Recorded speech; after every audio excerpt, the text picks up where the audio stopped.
The wrong sister. The Wyoming plain stretched wide and endless beneath a sky so blue and fierce it seemed like it might swallow the whole world. Wind bent the tall grasses, and the sun baked the earth until the dust carried on every breath.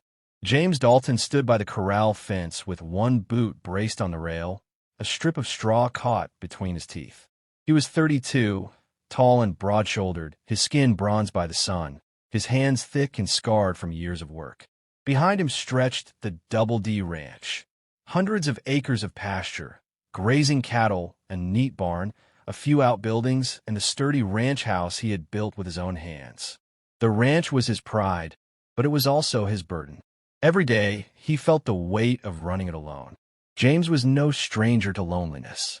He had buried his father 10 years back, and his mother had returned east to live with her sister.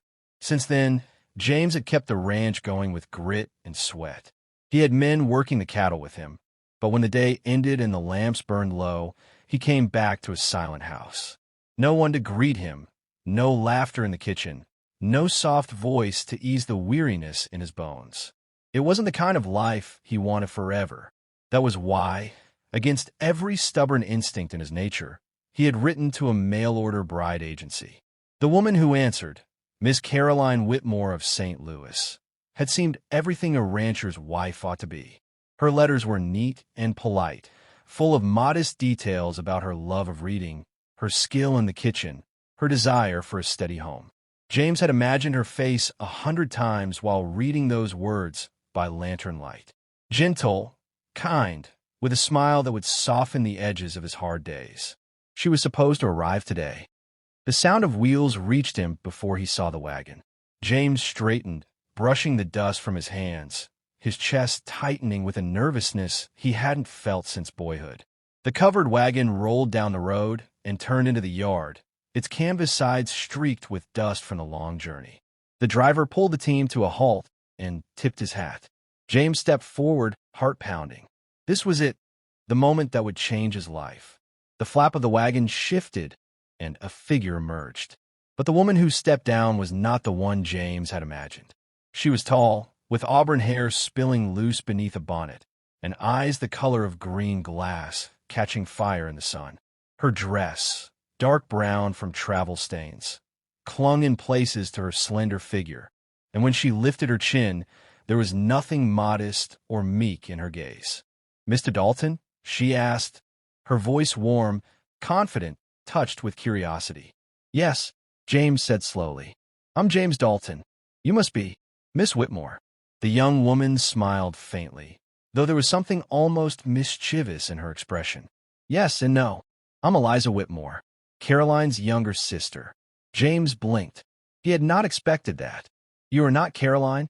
"No." Eliza's voice was calm, but her eyes flickered with something more complicated. "Caroline decided not to come, so I came in her place." James felt the ground shift under his boots. "She what?" "That wasn't the agreement. I wrote to Caroline." "I know," Eliza admitted, removing her gloves with deliberate care. "But Caroline couldn't bring herself to leave St. Louis. She's engaged now, to a merchant there. She was never meant for the frontier." Her smile grew just a little. James stared at her, trying to make sense of it. He had written for one woman, dreamed of her, prepared his heart and his home, and another had arrived instead. He helped her down from the wagon, more out of instinct than acceptance, and took her small trunk from the driver. She carried herself with a confidence that unsettled him, as if she hadn't just turned his world on its head. Inside the ranch house, Eliza set her bonnet on the table and looked around with open interest. The place was tidy, neat from James's nervous preparation. A loaf of bread, baked clumsily that morning, sat cooling on the counter. "It's a fine house," she said softly. "Strong, sturdy, like you built it to last." "I did," James replied shortly, setting down her trunk. He turned, folding his arms. "Miss Whitmore." "Eliza," she corrected, looking at him with those sharp green eyes. "Eliza," he said, his voice edged. "You should understand. I was expecting your sister. Caroline and I had an understanding. I didn't send for you." Her lips curved in a small, knowing smile. "And yet here I am." "Why?" Her eyes softened just a little, because I wanted a different life. At home, I was always the overlooked sister. Caroline was the jewel, the beauty. I was the shadow. But I wanted more than a parlor and a quiet marriage to a banker. I wanted the wide world, a chance to prove myself. So when Caroline refused, I took her place. James stared at her, torn between anger and something he didn't want to name. "You don't know this land," he said gruffly. "It's hard. It'll break you if you're not ready." "Then let it try," Eliza answered, her voice steady. That night, James sat by the fire after Eliza had gone to the spare room. He stared into the flames, his thoughts restless. This was not the life he had planned. He wanted a bride who would bring him peace, not trouble. Someone steady, not fiery. Predictable, not unpredictable.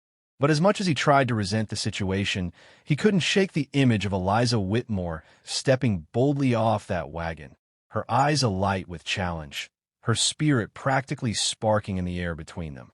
She wasn't the bride he wanted, but she might just be the one he couldn't ignore, choosing the unexpected.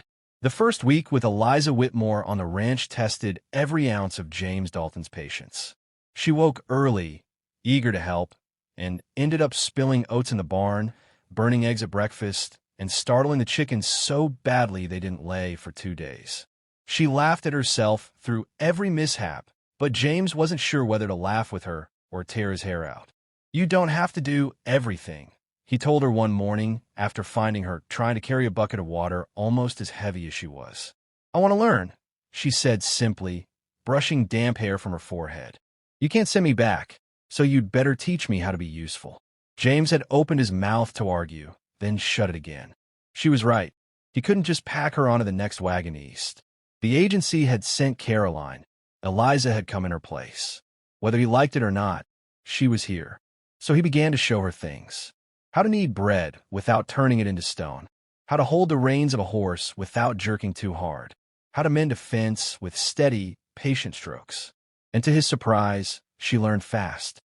One evening, a storm rolled over the plains. Black clouds swallowed the sky, lightning split the horizon, and the cattle grew restless in the low pastures near the river. James cursed under his breath as the first drops of rain hit the dirt. "Eliza, stay inside," he ordered, pulling on his slicker and hat. "I need to move the herd. I'll come with you." "No," he spun toward her. "It's too dangerous." Her eyes blazed. "If it's dangerous for you, then it's dangerous for me to sit here and wonder if you'll come back. I won't cower while you face it alone." Before he could stop her, she pulled on her shawl and followed him out into the storm. The rain lashed their faces, the wind roared, and the herd bawled in panic. James rode hard, shouting to drive the cattle away from the rising river. Eliza rode beside him, clinging to the saddle with raw determination, her braid whipping in the wind.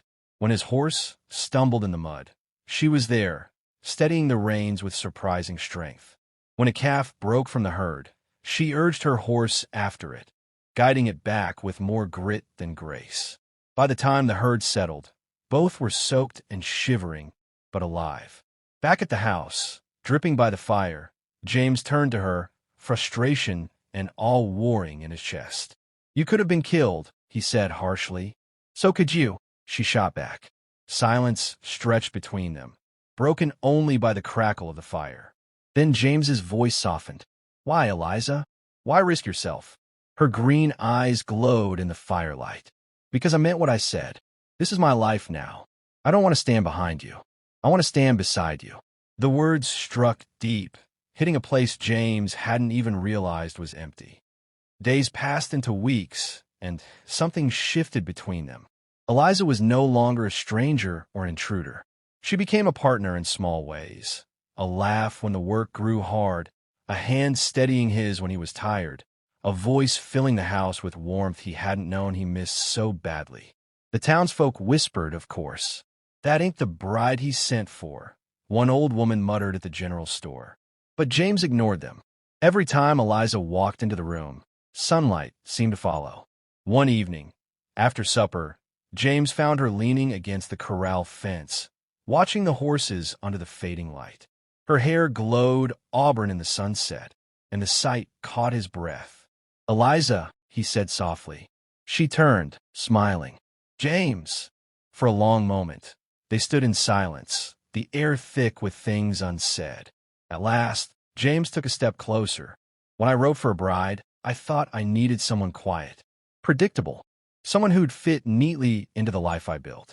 But then you came, and I realized what I needed was someone who'd challenge me, someone strong enough to weather storms with me, someone like you. Her smile faltered, replaced by wide eyes shimmering with tears. James! He reached for her hand, rough and calloused from weeks of ranch work, yet warm and steady in his. I didn't choose you at the start, Eliza, but I'll choose you now, every day, if you'll have me. She let out a shaky laugh, tears slipping free. Yes, 1,000 times yes. When he kissed her, it was like the storm breaking, fierce and tender all at once. The wide world fell away until there was only them, the rancher who had wanted a bride, and the sister who came instead. They were married 2 weeks later, a simple ceremony under the wide Wyoming sky. Neighbors gathered. The preacher from town read the vows, and Eliza wore a dress sewn by the women from church. James had never felt prouder than when he slipped the ring on her finger. When the preacher pronounced them man and wife, Eliza's smile was radiant, brighter than the endless prairie sun. And James knew, without doubt, that though life had not gone according to plan, it had gone better, because the woman he never expected had become the love he could not live without.